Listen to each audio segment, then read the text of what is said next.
Magandang gabi po mga kakapsan. Practicing my basic Ilocano word. Ano po, yung pizza ay strong, tama? Sabi po sa Tagalog, yung pizza po masakit. Masakit.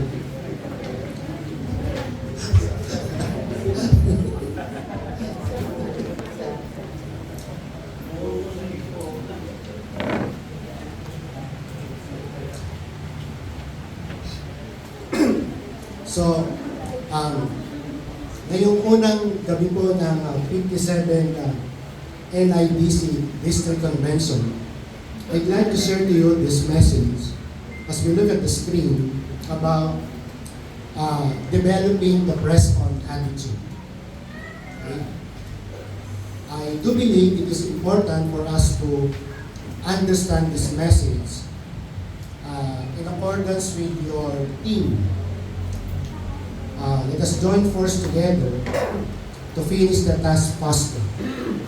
Ito po ay much related sapagkat if we develop press-on attitude, we will be able to comply with this joining force together in order to finish the task faster. Can you say amen? Amen. Okay, so developing the press-on attitude. It was explained to us by the Apostle Paul while he was at the prison cell. He talks about pressing on in Philippians chapter 3 verse 12 until verse 14. Allow me to read to you the entire verse that the Apostle Paul talks about developing the press-on attitude. Okay? Paul said, "Not that I have already obtained all this or have already arrived at my goal." For the first time, the word press on appeared. But I press on, let's say together, press on. Press on. To take hold of that for which Christ Jesus took hold of me. In verse 13, brothers and sisters, I do not consider myself yet have taken hold of it, but one thing I do.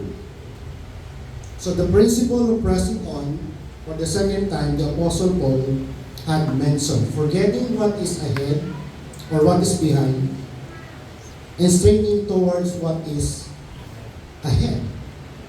Forget the past and go forward. The principle of pressing on was mentioned for the second time. And then in verse 14, for the third time, the word press on appeared. I press on toward the goal to win the prize for which God has called me heavenward in Christ Jesus. Isn't it intriguing? A person who was at the prison cell because of doing ministry, he was at the prison cell, yet he is talking about pressing on. Isang taong nakakulong sa Tagalog, pero pinag-uusapan sa kanyang sulat yung pong umabante, yung pong sumulong, yung pong dumiretso. Okay? So, bago mo tayo magpatuloy, kararag. Natututo na po ako mag-Ilocano mga pastor. Ano ho? Praise God. Kararag tayo. No? Let us pray. Father in heaven, we commit to you our time together for this first evening night of NIBC 57 Annual Convention, O God. Let your Spirit be upon us, O Lord God, and guide us and lead us for your glory and honor. In Jesus' name we pray, and everybody say, Amen. Praise God. Palakpakan natin the Happy News. Praise God. On the next slide, according to Barna Christian Group, okay, according to that research, here are the primary goal that a pastor is pursuing with. On top of the list is discipleship. Secondly, build relationships. And then evangelism is the third. The fourth is community impact. And last is serve the church. So ayon po sa Barna Christian Group Research, ito po ang top 5 na goal ng isang pastor We repeat, discipleship, build relationship, evangelism, community impact, and serve the church. Now, if we're going to compare it with Paul's goal from the entire Philippian church, in chapter 2, verse 10, verse 11, he told us, I want to know Christ and experience the mighty power that raised him from the dead. I want to suffer with him, sharing in his death, so that one way or another, I shall experience the resurrection from the dead. So from the entire epistle of Philippians, Paul's goal was this, Christ-likeness. Maging katulad ng ating Panginoong Jesus. Okay? Knowing Jesus, ang makilala ng lubos ng ating Panginoong Jesus. Of course, to finish the call, matapos po niya yung panawagan ng ating Panginoon. Now, this was the goal set by Paul on the book of Philippians, something that he is pressing on. For 3 times, like what we have read in Philippians chapter 3, verse 12 to 14, on that passage that we have read, he mentioned 3 times the word pressing on. He is pressing on to achieve this thing, Christ-likeness, knowing Jesus, and finish the call. Ibig pong sabihin, sinisika po niya to be like Christ. Siya po ay nagtatyaga upang makilala ang ating Panginoon, at siya po ay nagpupunyagi to finish the call. Now that we're talking about carrying out or pressing on to the goal that God has set upon our lives, there are 3 scenarios on the next slide that might happen as we carry out our goal. Alam ko po ang bawat isa po sa inyo dito ng mga pastor, you have set your ministry goal, you have set your life goal. What are the 3 possible scenarios that might happen as we carry out our goal? Of course, number 1, we might quit pursuing our ministry goal. That's sad. Another scenario, we might take detour from our ministry goal. That is sad. But the most positive thing that we need to pursue it is to press on. Amen? We do not quit for our ministry goal. We do not make detour for our ministry goal. Like the Apostle Paul, we will press on. We will go forward. We will pursue the call of God upon our lives. Minsan pong sinabi po ng Presidente ng Amerika, the past President of America, by the name of Joe Biden, he said, setbacks are unavoidable. Tama po ba? We cannot avoid reversal. We cannot avoid being sometimes knocked down. But to quit, but to stop pursuing the things God has called us is unforgiving. Pwede po tayong makaranas po ng iba't ibang mga pagsubok sa ating po mga paglilingkod sa Panginoon. Pero hindi po tayo dapat pong bibitiw. Kailangan po natin magpatuloy. Now, in the context of Philippians chapter 3, verse 12 to 14, let us go through on how to develop the press-on attitude. Okay. Now, so here is the first point as we look at the screen. Tandaan po natin mga taga-NIDC, in order for us to press on, we have to develop the forward-moving habit. Let's see together, forward-moving habit. In verse 13 of our text this evening, Paul said, brothers and sisters, I do not consider myself yet to have taken hold of it, but one thing I do, forgetting what is behind and straining toward what is ahead. Listen carefully. This verse shows that forward-moving habit of the Apostle Paul that we need to impersonate in our lives. Though he admitted that he cannot fully grasp or capture the goal of knowing Christ, and yet he presses on by straining toward what is ahead. Hallelujah. remember, to achieve our life goals. In order for us to finish the ministry goal that we have set in our lives by the grace of God, it is a what? It is a long process. Hindi po shortcut, hindi po madaling magawa po natin ang mga pinapagawa po ng ating Panginoon sa ating pong paglilingkod. It will take lots of work in order for us to finish, complete, and achieve the goal that we have set before our God. In spite of this, it's a long process to achieve our goal. It takes lots of work in order for us to finish our task. But one thing that we need to do, we have to develop that forward-moving habit and to press on. Hallelujah! Patuloy po tayong aabante, patuloy po tayong susulong sa pinapagawa po sa atin ni Apo Diyos. Marami pong mga napintas na mga babae dito. Parang barok yung aking pag-Ilocano, ano? Sorry, no? So, Tag-Ilocano, Tagalog, Ilocano. No? Marami pong napintas na mga babae dito. Yan. Of course, kasama po din yung wife ko.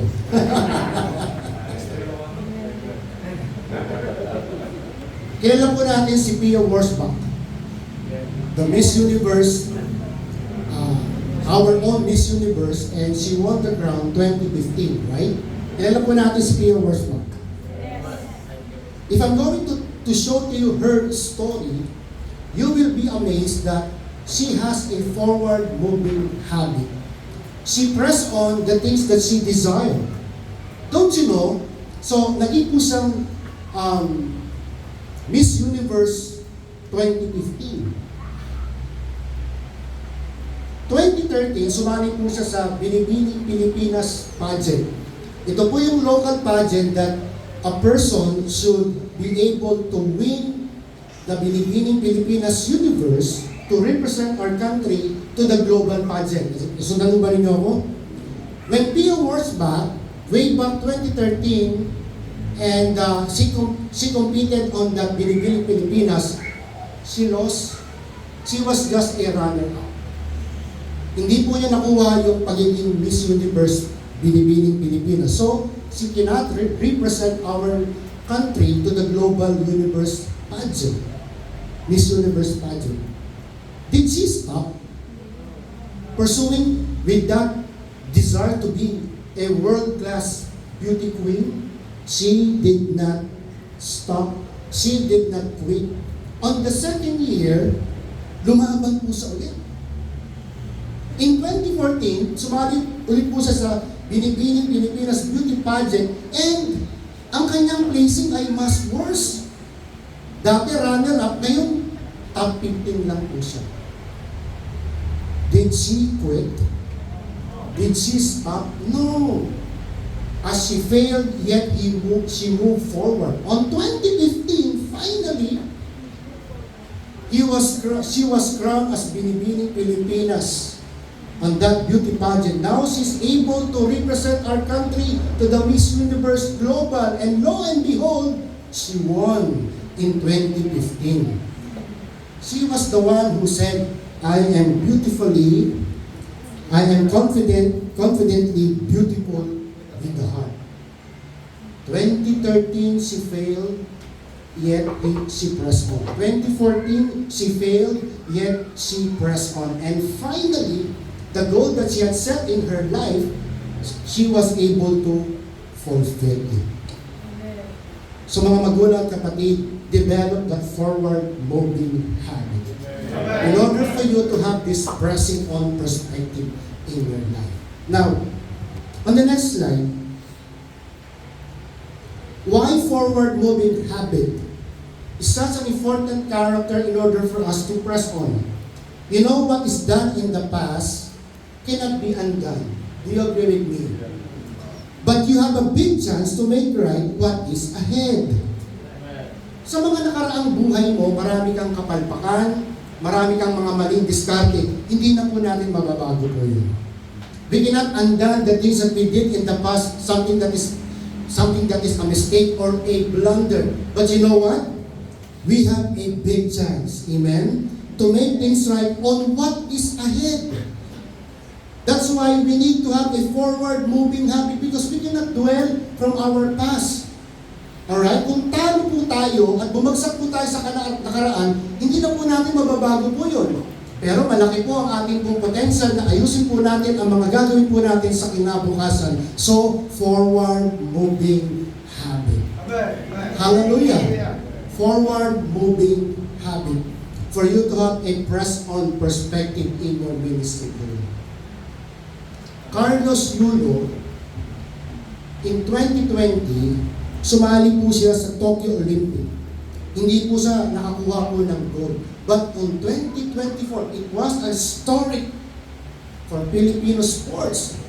He was able to bag 2 golds on Paris Olympic. Sige mo, talo po siya noong 2020. Pero nagpatuloy po siya in 2024 Olympic, 2 gold po ang nakuha niya. That is why tonight, to press on, we need to develop the forward-moving habit. Hallelujah. Now, on the next slide, let me share to you this story in Deuteronomy chapter 31, verse 1 to 8. Alright? Moses, having this farewell speech to the assembly of the nation of Israel. And on that speech of Moses, the leader of the Exodus, the one used by God, so that the people of Israel will get out of slavery from Egypt, proceed to the promised land, yung pinaka-punto ng kanya pong speech back then is about onward, God is ahead. And He inspired the people, the nation of Israel, as He passed the baton of leadership to His primary aide by the name of Joshua, who will lead the people to occupy the promised land. On that farewell speech of Moses, he encouraged the people, onward, press on, go forward, because God is ahead. Specifically, he told him, God's plan is ahead. Onward, nation of Israel. God's presence is ahead. Onward, people of Israel. God's power is ahead. Forward, press on, people of God. Now let me tell you, NIDC ministers and pastors and visitors who are here, onward, press on, because God is ahead. His plan, His presence, His power is ahead of us. Hallelujah! Praise the Lord. Magpapatuloy po tayo. Susulong po tayo at aabante po tayo sapagkat nauna na po si Apo Diyos sa ating po mga paglilingkod. Press on, my friend, by developing that forward-moving habit. Now, here's the second point.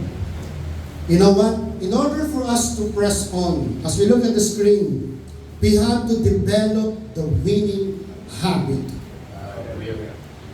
Let's say together, winning habit. In Philippians chapter 3, verse 14, our text, the great Apostle Paul told us to press on toward the goal. For what purpose? To win the prize, for which God has called me heavenward in Christ Jesus. Listen carefully, this verse reveals the winning habit of Paul that we need to somehow clothe ourselves in order for us to press on. He envisioned himself like an athlete, alright, ready to win the prize of his heavenward calling. Paul was somehow resolute to finish the race marked by the Lord for him. Had the winning habit. Develop it in your life so that you could press on with the ministry that God has called you. Remember, to complete the ministry goal that God bestowed upon us, our perspective should be winning, not losing. Sabi mo sa katabi mo, huwag kang isip talo. Don't have a losing perspective. Right? You know, when a person has a losing attitude, palaging ang kanyang focus ay hindrances.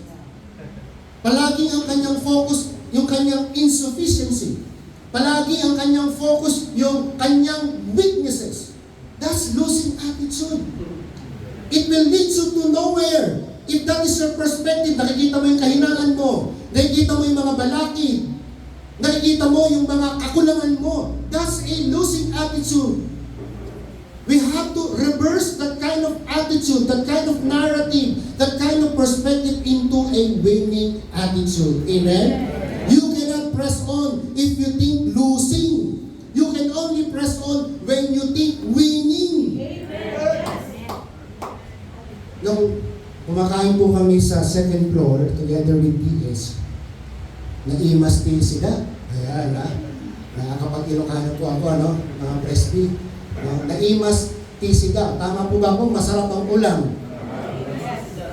Oo, si Daim. Barok talaga po yung Ilocano ko. Naimas ti inapoy. Tama ba? Oo, kasi brown. Brown rice. Yun daw po ang rice ng mga royal people.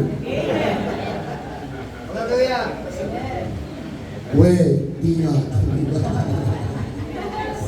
While we are eating, nakita ko dun sa mga nakapaskil dun sa second floor, yung winners and losers. Yung umakit kayo sa second floor, di ba? Sabi ko, sakto yung message ng Panginoon. You know, don't be a loser in your perspective in pressing on for the purposes of God. Be a winner. Yan po ang kailangan po natin. Have this winning attitude. Now, during the Depression in America, mga 1930, meron na po bang pinanganak ng 1930 dito? Wala po? Wala pa? Wala na? Nauna na po, Pastor. No? Umuwi na kay Apo Diyos. During the Great Depression, 1930, in the context of America, it was called the Great Depression because their economy collapsed. Naghirap po ang bansang Amerika ng mga pagkakataon yun. Many of the Americans sold their houses, you know, na-bankrupt ang maraming negosyo, marami pong nawalan ng trabaho. It was called the Great Depression in 1930. The question is, saan po sila huhugot po ng inspirasyon? To press on, to go forward in the midst of Great Depression wherein they lost their house, they lost their job, they lost their businesses. The irony of it, meron pong isang kabayo. Ano bang kabayo sa Ilocano? Ha? Kabalyo. Merong isang kabalyo. At ang pangalan ng kabalyo ay Sid Biscuit. Maybe, kayo na medyo mayaman, meron kayong Netflix sa bahay, napanood niyo yung Disney movie na Sid Biscuit. May nakapanood po ba dito? Sige, kwento ko na sa inyo. Kwento ko naman sa inyo. Si Sid Biscuit. Si Sid Biscuit, yung kanyang pedigree, mataas po yung lahi ng kabayo nito. Alright? Si Sid Biscuit. Kaya alam, nung pinanganak si Sid Biscuit, basit, maliit. Tama ba maliit, basit? Pwede na? No? Oo, pwede na. No? Maliit siyang kabayo. Though his pedigree was, kumbaga, high class, high level. Mataas po yung lahi. Kaso pinanganak sa maliit siyang kabayo. Tapos, tamad. So talagang tinitrain po siya, tamad siya, mas gusto pa niyang humiga kaysa tumakbo. Diba? Ganun din tayo. Mas gusto natin umupo kaysa maglingkod, diba? And then, puro talo sa race track itong kabayong sa CBC. So, puro negative, no? Maliit na kabayo, tamad na kabayo, talo ng kabayo. So his first owner, the one who bred him, decided to sell him. Eh siyempre naman, kung ikaw meron ganong kabayo, talo, maliit, tamad, ibebenta mo, di ba? Ibebenta mo na lang. You cannot keep that kind of horse if you're involved in horse racing, right? Andiyan pa ho ba kayo? Nung ibebenta na siya, na-injured pa. So dagdagan mo na, tamad, talo, maliit, pilay. Pipilay-pilay po siya.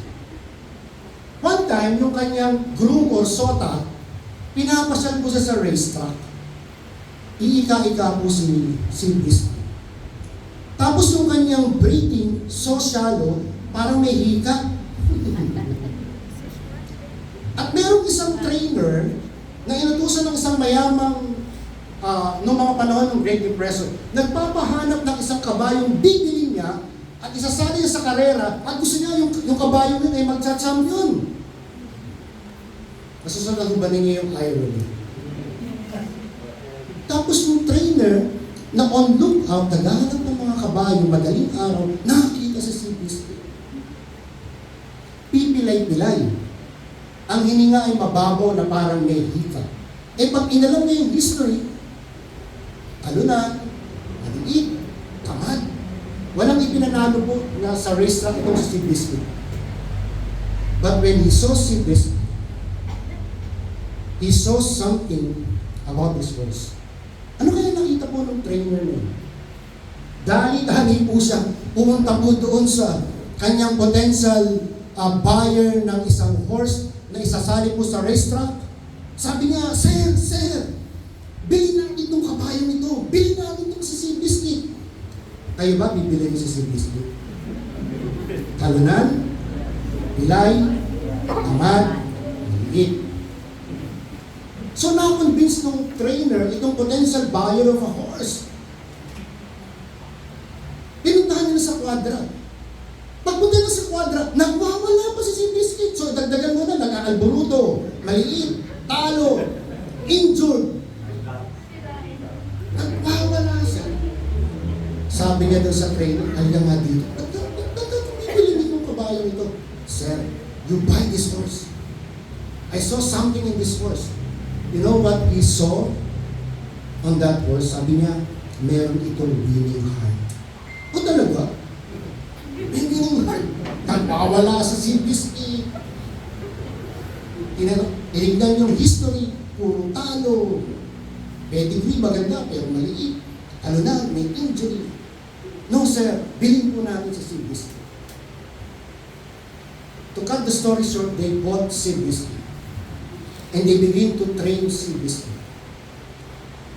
And finally, that winning heart of that horse begin to be seen upon his race horse. And true enough, naging champion horse si CBC. And that horse became the inspiration during the Great Depression. So that's how important the winning attitude. Something that we need to develop in our hearts so that we'll be able to press on. Now, why the winning habit is such an important habit that we need to adopt in order for us to press on? Number one, of course, to fight complacency. Tayo po mga pastor, minsan nagpapabaya po tayo at nagpapabukas-bukas po tayo. In order for us to equalize that complacency attitude, we need to develop the winning habit. Because winner is proactive, because winner is always intentional. Amen. Hindi na may katabi mo, mahilig ba siyang magpabukas-bukas? Mahilig ba siyang magpabaya-baya? Sabihin mo sa kanya, let's change attitude. Naging na tayong winner. Why the winning habit as we look at the screen? To overcome challenges. Right? Tandaan po natin as we pursue the goal God has set upon our lives, marami pong balakid, marami pong hamon. You need to be a winner so that you don't quit, so that you press on, so that you go forward. Kapag meron kang losing attitude, konting bagay lang, nadi-discourage ka na. But when you have the winning attitude, kahit po may mga challenges, kahit po meron po mga suffering, kahit po meron mga pagsubok, you will press on. Because of this winning attitude that pushes you. Hallelujah. Amen. Si Stephen Covey, meron po siyang magandang book, The 7 Habits of Highly Successful People. And one of the habits of highly successful people or winners, ito po yung kanilang habit. They put first thing first. They know their priority. They know what is important. They know what is urgent. Amen. Develop that winning habit in order for you to press on in your ministry, Amen. in your mission, Amen. in your leadership. You Amen. need to develop the winning habit. Hallelujah. Palakpakan po natin ang ating Diyos.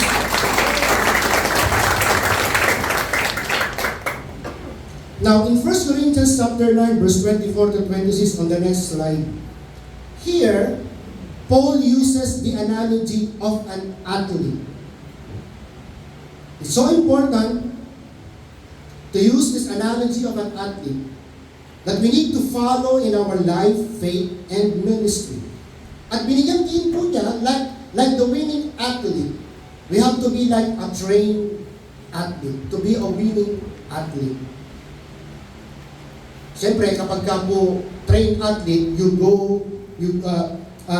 you submit yourselves for a strict training to win. Tama po ba? Be like a goal-oriented athlete in order for you to compete by winning. So if you are a goal-oriented athlete, you are not just submitting yourself to a contest for you to, what? To finish that contest or that race? No, you are a goal-oriented athlete. When you submit yourself in a contest, you want to win. Tama po ba? Amen. Hallelujah. So, NIDC ministers and pastors and churches who are here have that winning attitude. Train yourselves like a trained athlete. Be a goal-oriented athlete. Hallelujah. Amen. Praise God. Purihin po ang Panginoon. Amen. Now, lastly, here's my third point. Tatlo lang po yung puntos ko kasi yan ang tinuro ng Assemblies of God. Sa homiletics, 3 puntos lang ha. Pag lumagpas ka dyan, hindi ka na AG.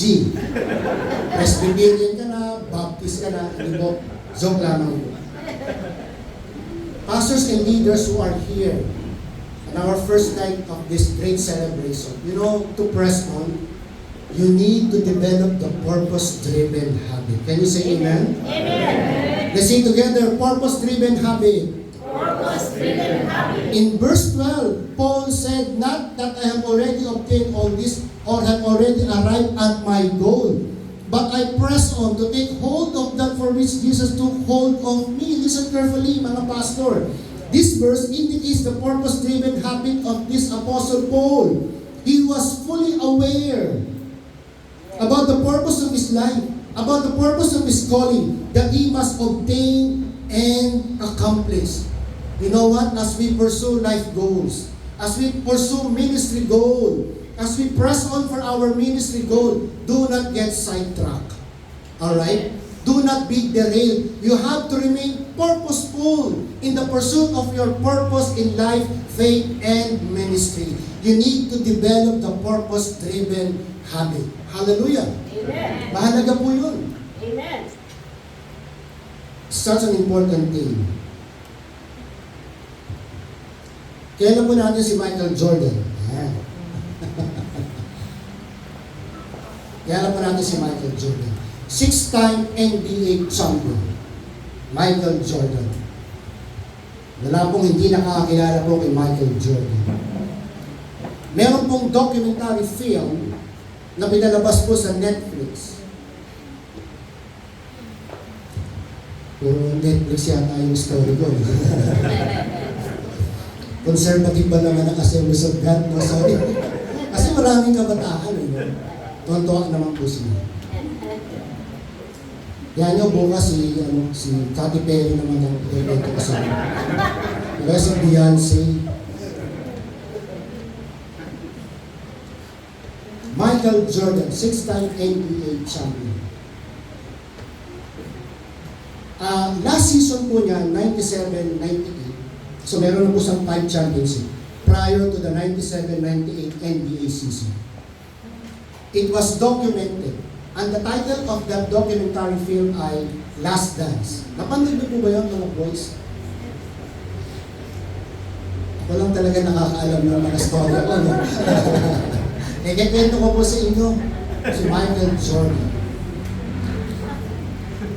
Michael Jordan decided after the 97-98 NBA season, he will retire. And the team of the Chicago Bulls will disband, and Phil Jackson will leave that team and might retire or coach another NBA team. So at the start of 97 to 98 NBA season, they set a purpose. they set a goal. Sabi ng gano'n kina Scottie Pippen, kina Dennis Rodman, this will be our last dance, so to speak. And our purpose is to end up winning the NBA championship. Di ba ang ganda, sabi niya? We will disband, we will retire, some of you will transfer to another NBA team, and we will end up with the purpose of winning championship. For the last time, for the last dance, for the final hurrah, so to speak. And because they have set this purpose in mind, the coach, the players, and those who support them, they did it. At the end of the 97-98 season, Michael Jordan and the Chicago Bulls won the championship. You know why? Because at the start of the season, they set the purpose of winning the championship. That motivates them, that inspires them. Alright? That took them much sacrifices for that purpose to be fulfilled. So that's how important a purpose-driven habit to have in order for us to press on. Isipin po yung 6 NBA championship ang nagawa po ni Michael Jordan. After that, he retired. They disbanded the Chicago Bulls team at that time. Scottie Pippen, Dennis Rodman, they transferred from another NBA team. Pero yun po mahalaga doon. Amen? The purpose that you have set will help you to press on and achieve that goal that God has placed in your heart. Now, you are asking, Pastor, bakit mahalaga po ang purpose-driven habit? As we look at the screen, to have a purposeful life pursuit and not to be like a man beating the air. So, outside or in the absence of purpose in the ministry and in life and in our faith, para tayong tao na suntok sa buwan. Ayaw mo naman sa ministry mo, sa paglilingkod mo, sa buhay mo, parang suntok sa buwan. So, in order for you not to be like a man beating the air, you have to establish the very purpose of your life. Amen po ba? Another important thing to have this purpose-driven habit, to have a life direction, and not be like a tire going in circles. Kung gusto mong ang buhay mo ay may direksyon, hindi katulad ng isang gulong na sasakyan na paikot-ikot lamang, you have to pray and write down the purpose of your life, faith, and ministry. And then, why purpose-driven habits are important? To have a meaningful life. And not be like a waves tossed back and forth. Ayaw mo naman na parang alon po ng dagat na paparoon at paparito ang iyong buhay. But in order for your life to have meaning, you have to set the purpose according to the plan of God in your life. Andyan pa ba kayo? Amen. That's why purpose-driven habits is such an important matter that we need to develop in order for us to press on. Now, in Isaiah chapter 43, verse 18 to 19, Isaiah wrote this prophecy after the Babylon kingdom destroyed and captured the nation of Israel. The city was burned. People were either killed or put into exile. The temple was destroyed. But in spite of that catastrophe, in spite of that destruction, God has a purpose in His redemption, where the Israelites will be restored after 70 years. So in the context, ito pong ibig sabihin, stop looking behind. Amen? Stop looking behind and start looking ahead. Hallelujah. Of God's way making and God's provision.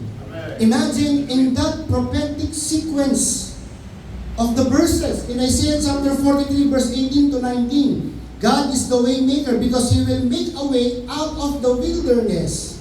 Amen? It speaks about the provision of God because there will be a river in the desert. Mga taga-NIDC, you look ahead because God is your way maker. You look ahead because God is your provider. Palapakan po natin niya ang Diyos. Hallelujah. We will have a fresh start from God. Secondly, have a winning habit. And third, have a purpose-driven habit. Shall we all stand